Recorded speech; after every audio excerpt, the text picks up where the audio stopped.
Hey everybody, welcome back to my channel. मैं हूं अंकिता और आज की इस वीडियो में हम डिस्कस करेंगे रशिया और यूक्रेन की हिस्ट्री के बारे में। तो चलो स्टार्ट करते हैं आज के वीडियो के साथ। रशिया और यूक्रेन की हिस्ट्री ये बहुत पुरानी है।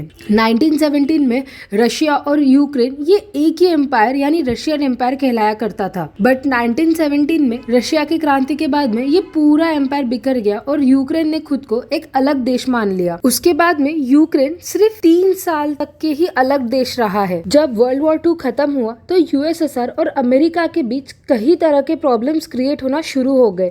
इसके बाद में यूएसएसआर और अमेरिका के बीच काफी सालों तक कोल्ड वॉर भी चलने लगा। इसका रिजल्ट ये निकल के आया था कि यूएसएसआर को 15 देशों में डिवाइड होना पड़ा, जिसमें से सबसे ह्यूज और सबसे बड़ा नेशन था रशिया। और 1991 में यूक्रेन ने भी खुद को एक इंडिपेंडेंट नेशन मान लिया।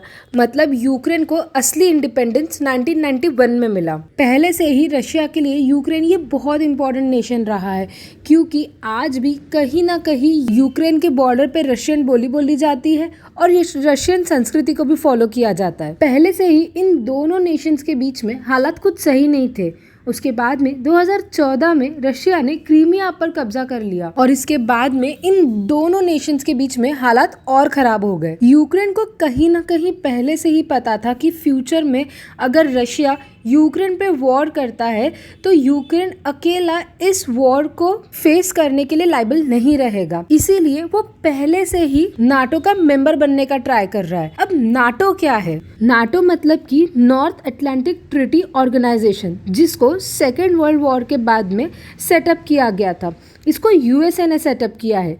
ये ऑर्गेनाइजेशन का मेन मोटिव था कि वो सारी कंट्रीज को अपलिफ्ट करना जो सेकेंड वर्ल्ड वॉर के बाद में फाइनेंशियली वीक हो गई हो। नाटो में टोटल 30 स्टेट्स है। नाटो की ऑर्गेनाइजेशन का एक ये भी एम था कि कोई भी अदर कंट्री अगर नाटो के कोई मेंबर पे हमला करती है तो नाटो के बचे हुए सारे मेंबर्स उस कंट्री को बचाने के लिए अपनी अपनी मिलिट्री फोर्स भेजेंगे। अब आपको थोड़ा थोड़ा समझ में आ ही गया होगा कि यूक्रेन नाटो का मेंबर क्यों बनना चाहता है। अगर यूक्रेन नाटो का मेंबर बन गया तो अल्टीमेटली नाटो के 30 मेंबर्स भी यूक्रेन की तरफ से हो जाएंगे। और ये जो ऑर्गेनाइजेशन है नाटो, ये बनाया यूएसए ने, तो अल्टीमेटली यूएसए और रशिया के बीच में भी झगड़ा हो जाएगा। रशिया ने इसके पहले ही यूएसए को वार्निंग दी है कि अगर यूएस ने यूक्रेन को नाटो का मेंबर बना लिया तो उसको इसकी भारी भरपाई भरनी पड़ेगी। प्रेजेंट सिचुएशन में अगर हम बात करते हैं तो यूक्रेन के बॉर्डर पे 1 लाख से ज़्यादा मिलिट्री फोर्सेस रशिया ने खड़ी की है और इसके अलावा वॉर भी शुरू हो चुका है। इसके अलावा रशिया ने ब्लैक सी में भी अपने मिलिट्री फोर्सेस डेंजरस वेपन्स के साथ में खड़े कर दिए हैं। एक तरफ से देखा जाए तो यूक्रेन को रशिया ने चारों तरफ से घेर लिया है। रशिया को चाइना जैसी बड़ी कंट्रीज का भी सपोर्ट है। वहीं पे बाकी नेशंस चाहते हैं इन दोनों नेशंस के बीच में आपसी समझौता हो जाए ताकि पूरे ऑल ओवर वर्ल्ड को इसका साइड इफेक्ट्स झेलना ना पड़े। यूक्रेन के पास में इस वक्त 11 लाख मिलिट्री फोर्सेस है। वहीं पे अगर हम रूस की बात करते हैं तो उसके पास में 19 लाख से भी ज्यादा फोर्सेस है।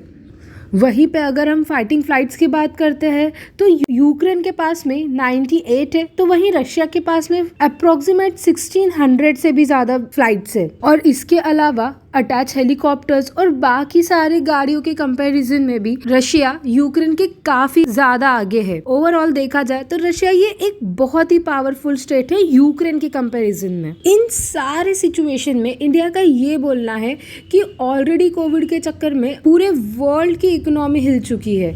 अगर ये वर्ल्ड वॉर होता है तो इसके इफेक्ट्स भी पूरे कंट्रीज को झेलनी पड़ेगी। तो इंडिया जो है ये न्यूट्रल है। देखो, वॉर तो शुरू हो चुका है, लेकिन इसके इफेक्ट्स इंडिया में क्या होने वाले हैं ये तो हम आने वाले वीडियो में डिस्कस करेंगे। तो अभी के लिए इतना ही। See you in the next lecture. Good bye.